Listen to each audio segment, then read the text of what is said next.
Now, just as I did with other previous votes for this continuing resolutions, I voted no because I'm not here in Washington, D.C. to kick the can down the road. The American people put Republicans in charge of the House so that we can reverse Nancy Pelosi's liberal agenda.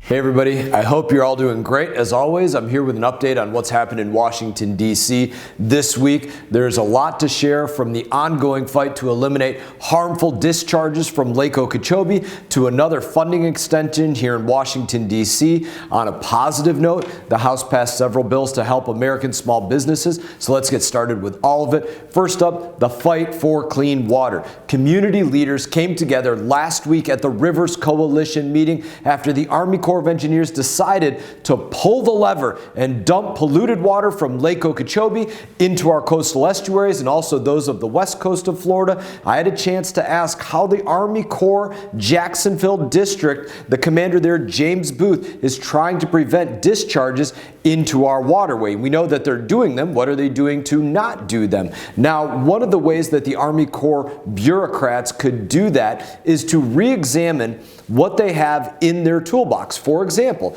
the Corps finished repairs on the Herbert Hoover Dike, the dike surrounding Lake Okeechobee, making it this big giant bowl instead of this waterway that flows from the Kissimmee to Lake Okeechobee down to the River of Grass. It doesn't do that anymore. The way that God designed it is this big bowl that holds water artificially high. Under the system, before those repairs took place, they said, hey, if the lake gets close to 18 and a half feet, it's still limited risk up to that point, but as it gets closer from 18 and a half feet up to 21 and a half feet, the risk profile gets very dangerous to the point that they call it critical. There's no reason to follow an old instruction when they have a new tool at play. That being said, again, they've repaired the dike, the 18 and a half low level and the 21 and a half higher level of risk. That should be a different profile today because we spent nearly $2 billion in trying to fix the dike around Lake Okeechobee. Now, if you're a plumber and you spent $100 to fix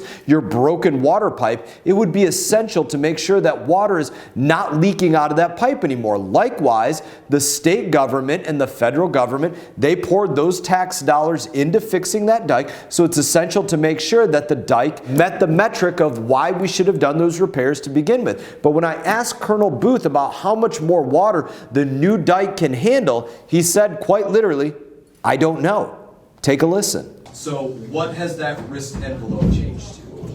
I can't answer your specific question. If you're looking at what does the new dike assessment say and what's the elevation of risk of critical failure, I don't have that answer today, sir. Now, in my opinion, it is outrageous that after billions of dollars of your money, the one in charge of the project shrugs off this important question.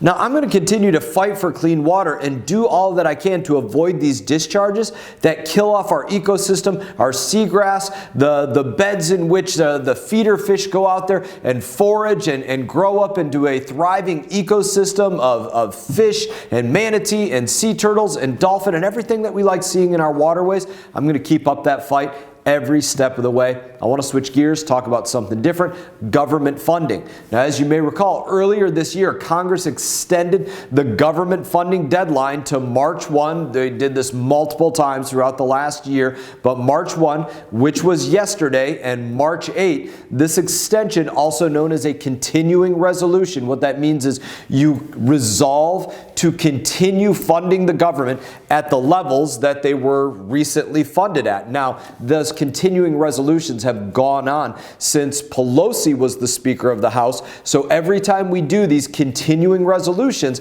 Congress is resolving to continue funding the government at the levels and with the priorities that Nancy Pelosi funded them at. Now, just as I did with other previous votes for this continuing resolutions, I voted no because I'm not here in Washington, D.C. to kick the can down the road. The American people put Republicans in charge of the House so so that we can reverse Nancy Pelosi's liberal agenda. The things that they're doing, whether it's the southern border and not securing it, or whether it's destroying American energy from the Atlantic to the Pacific due to those disastrous policies that we're seeing under the Biden administration and the consequences of those things, the crime rates across our country skyrocketing, the inflation going on in America. That's why we have to change from resolving to continue those priorities of Pelosi and Biden and start doing something different. We will only fund putting America number one. And if it's not that, you're not going to get the money of the American people. The spending bills are where that fight needs to take place. But this continuing resolution is wasting that chance to strong-arm the Biden administration to do what's right for Americans. Ultimately, the legislation passed.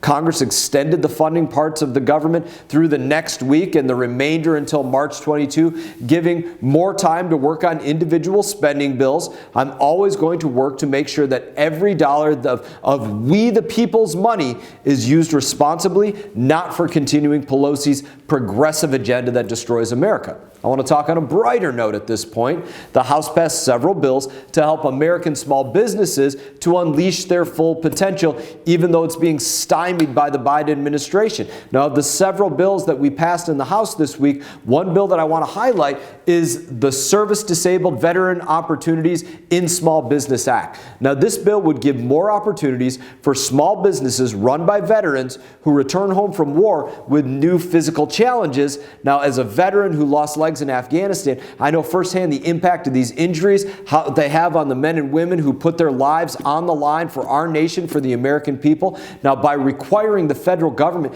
to issue guidance to better meet contracting goals for service-disabled, veteran-owned small businesses, this bill opens up the opportunity for numerous veterans who are struggling daily to get their businesses off the ground. And I'm glad that this bill passed out of the House with unanimous vote. Small businesses are absolutely the engine of the American economy. House Republicans, we're going to continue to advocate for pro-growth policies and support the entrepreneurs in our neighborhood, in our state, in our nation, and especially those veterans. On that note, I just want to always say it is an honor to serve you. I hope that you all have a great weekend. I look forward to seeing you all around, and you all take care.